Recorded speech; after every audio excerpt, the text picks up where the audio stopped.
isang scholar natin. So, antay lang natin si Michelle ngayon para po siya ay makapag-ayos lang ng konti. Tapos sasabay na natin, no? Para may kasabay ka pagbaba, ah? Para hindi ka nag-iisa. Okay? At ready ka na rin ba ipakita yung mukha mo? Ha? Hindi pa. Okay. So, ayaw niya pa pong magpakita ng mukha sa atin. So, okay lang naman. Sa inyo po. Naintindihan natin. So, wag natin siyang pilitin kung talagang di pa siya ready. But, malay niyo po, ano, maano na natin na maipakita yung kanyang mukha. Sige, sige. Hindi natin siya mamadiliin. So, antay lang natin matapos yung kanyang ginagawa. No? Tapos, sasama na po siya sa atin. Okay? Sige, gawin mo na yung gagawin mo, ha? Okay, o sige, maghugas ka. Nagulat yung laki ng ready ko.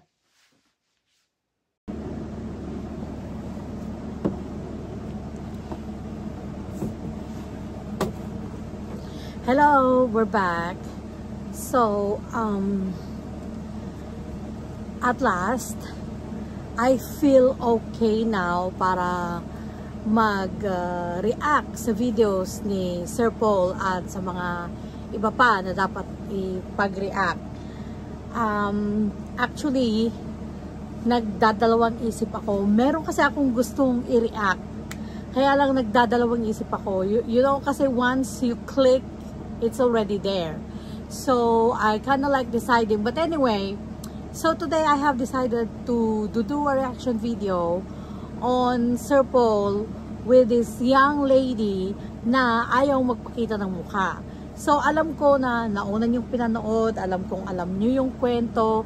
So, para alam nyo yung hindi tayo paulit-ulit sa mga bagay-bagay. At as of now, alam nyo naman na siguro na ang nire-react ko is sometimes yung mga bagay na hindi obvious at nilalabas ko yon. Isa na naman na bagay na nakita ko tungkol sa vlog na to ni Sir Paul, ang pag-vlog niya tungkol sa young lady na ayaw magpakita ng mukha. Magugulat kayo. I don't think you will. But anyways, ang isa sa mga nakita ko dito, given na yun, ano, yung pagtulong ni Sir Paul, nandun na tayo, given na yun. Hindi na natin pwedeng questionin yun. Nandun na yun. At alam nyo naman ako, isa ako sa mga kagaya nyo na #1 fan ni Sir Paul. Ano ang nakita ko dito na naman na isang characteristic ni Sir Paul? I always sa mga vlogs ko, sa mga reaction videos ko, sa mga vlogs ni Sir Paul, I'm always going back sa kanyang personality na ilang beses ko nang paulit-ulit. Ang dami ng mga reasons kung bakit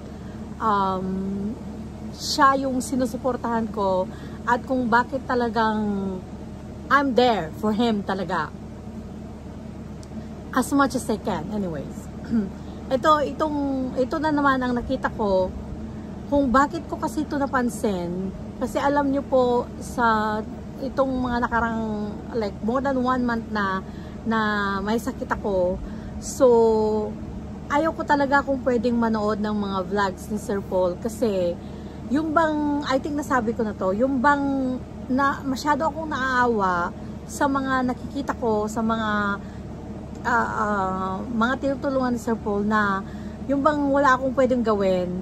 So, ang nangyayari, like, ayaw kong manood kasi yung bang masyadong masakit sa dibdib, masyadong mabigat sa dibdib, na panoorin, tapos wala akong pwedeng gawin. That was when I was sick. So, I was very sick. I mean, I'm still sick, but it's not as bad.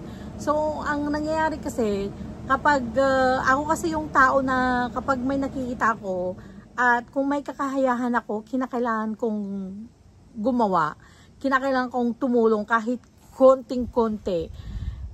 Hindi, dahil yun is para sa akin, kinakailangan ko kasing mapunan yung bang parang ano ko, yung bang parang kagustuhan ko na makatulong, na kapag kasi hindi ko kasi gagawin at meron naman akong kakayahan, hindi po ako matatahimik. Just ganun lang po ang aking pagkatao kasi. So ngayon, nung habang ako'y matindi ang aking karamdaman, kaya talagang hindi po talaga ako nanonood ng mga vlog ni Sir Paul kasi alam niyo yung bang parang wala akong magawa. You know, hindi na ako nagwo-work ngayon ng magto 2 months na wala akong work. At financially, you know, hindi ako that stable right now. But anyways, it's not about me. Huwag nating pag-usapan tungkol sa akin. Ang inaano ko lang ngayon is, pero kahit pa sa mga time na hindi ako masyadong nanonood, ini-scroll ko pa rin yung mga titles ng mga video ni Sir Paul. At ayun nga, nakita ko yung unang-una yung first episode ng ayaw magpakita ng mukha, second episode ng ayaw magpakita ng mukha, and third episode na ayaw magpakita ng mukha. And finally, sabi ko, I cannot take it anymore, kinakailangan ko ng mag-reaction video. So ito, ang aking pong reaction. Ano po ang nakita ko na personality or another good character ni Sir Paul sa mga episodes na to dito sa bago na yung batang ayaw magpakita ng mukha. Nakita ko po yung nakita ko yung pag-gentleman niya. He is a very gentle person. And he is very respectful. Napaka marespeto niya. Paano ba sa Tagalog yun? Napakagalang niya sa kanyang mga tinutulungan. Na kahit siya pa yung nakakatulong, is nire-respeto niya yung kagustuhan o yung request ng mga taong tinutulungan niya. Bakit ko napansin ito? Comparing kasi sa isang vlogger, yes, I know, nagko-compare na naman ako. But, I'm doing a reaction video. So, I'm supposed to do comparison as well. Na yung ginagawa niyang tanga, yung mga taong tinutulungan niya, yung ginagawa niyang kakatawanan, yung mga tinutulungan niya, pinipwersa niya sila na maging katawa-tawa, at yung mga tao naman para lang makatanggap sila ng tulong is ginagawa nila kung ano yung ginagawa ng vlogger na to. Sa mga nakakaalam kung sino yung vlogger na to, alam niyo yung sinasabi ko. In comparison, na napanood ko itong third episode, doon ko naman nakita yung kaibahan ni Sir Paul na yung pagiging marespeto siya na kahit bata pa to, tutulungan niya ito, ginawa niya ng paraan para maging scholar siya ng PB team, pero nirespeto niya na kahit sinabi ng bata na ayaw pa niyang ipakita ang kanyang mukha, he went along, he respected the decision of the young girl.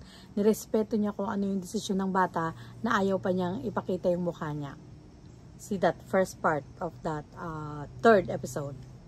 Nirespeto niya. Yun yung gusto kong i-reaction dito, no? Nandun na tayo. Again, like I said, nandun na tayo, matulungin si Sir Paul. Yun yung vlog niya. But the fact na nirespeto niya ang kagustuhan ng kanyang tinutulungan is a very, very big deal for me. Kaya talagang kaya dun ko talaga nakikita na talagang si Sir Paul talaga is, kaya, yung genuine siya. Kasi, hindi niya puwersa, Hindi niya pinagpilitan. Hindi pa niya, actually, he didn't even encourage for the young girl na ipakita ang kanyang mukha. Bagkus ito ay kanyang nirespeto, ito ay kanyang ginalang, at hindi pa niya ginagawang katawa-tawa or nagiging katawanan. Laughing stock. I don't know, how would you say that in Tagalog? Yung laughing stock ang kanyang mga tinutulungan. Kaya, ayun. Kaya ako'y napa-reaction video tuloy.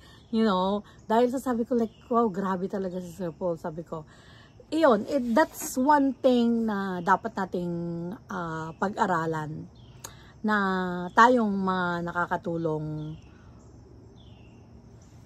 speaking to the other vloggers out there, na ang content ninyo is charity.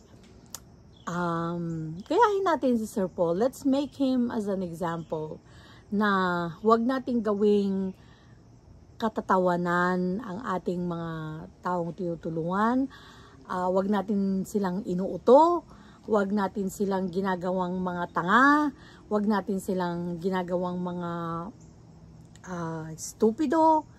Pagkos kagaya ng isang vlogger. Sige nga, paki-comment nga kung sinong sinasabi ko. Bagkos itong si Sir Paul is despite, no? Kahit pa gaano ang hirap at walang mga pinag-aralan ang taong kanyang mga tinutulungan, nirerespeto niya sila. Ginagalang niya sila. And that's one lesson na dapat po nating matutunan na gaya ni Sir Paul, anumang estado ng isang tao, igalang po natin kung ano ang desisyon nila. Kung ano ang kagustuhan ng mga taong ito, igalang po natin. Po? So that's a very, very good lesson na natutunan ko today or nakita ko today sa vlog ni Sir Paul doon sa 3rd episode na about yung bata, you know, the young lady na ayaw ipakita ang kanyang mukha sa public. And he respected that. And I adore him for it. And like, really, Sir Paul, maraming salamat. See, at sana lahat ng mga vloggers na hindi ginagawa ang mga bagay na to, yung pagiging magalang na kahit anumang estado ng isang tao, kahit pa mga vloggers, kahit pa tayo lahat, pag kinakailangan galangin natin kahit ano pang estado ng mga ibang tao, na kahit, let's say for example, kahit ikaw pa ang nagpapaaral o nagbibigay ng sustento, galangin natin ang mga taong mas mababa ang kalagayan sa buhay kaysa sa atin. Maraming salamat po. Please continue to watch, like, comment, and subscribe. And please like and share na rin po. Thank you. We'll be back for more.